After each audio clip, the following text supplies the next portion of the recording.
ஓநாய் ஒன்று பசி, பயங்கரமான பசியில் போயிட்டுருக்கு. எதுவுமே சாப்பிட்றதுக்கு எதுவுமே கிடைக்கல. பார்த்தா சிங்கமோ புலியோ ஏதோ ஒன்று அடித்து போட்ட கறி துண்டு கிடச்சிச்சு. அதில் எலும்பு இருக்குது. அவசரமாக சாப்பிடும்போது அந்த எலும்பு வந்து அப்படின்னு இப்படி சிக்கிக்கிடுச்சு. அந்த எலும்பு வெளியே போனால் தான் இது வந்து நிம்மதியாக இருக்க முடியும். அந்த எலும்பை வெளியே கொண்டு போக முடியல அந்த ஓநாயால்.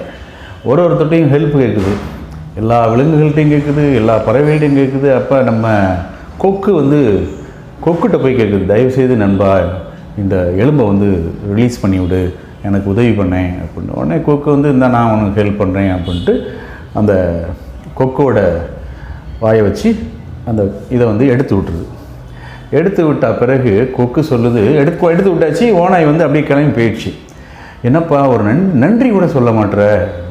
நன்றியா உனக்கா? நான் உன் உயிரை சாதாரணமாக விட்டுட்டேன்ல, உன்னை கடிச்சு சாப்பிட்ருப்பேன். அப்படியே நீங்கள் உள்ளே கொண்டு வந்தீங்களா, அப்போவே கூட நான் கடிச்சு சாப்பிட்ருப்பேன். இருந்தாலும் போ, உன்னை பொழைச்சி போக விட்டுறேன் அப்படின்னு அந்த கொக்கு வந்து சொல்லுது. இதே மாதிரி நிறைய மனிதர்கள் நம்ம சந்திச்சிருப்போம்ல.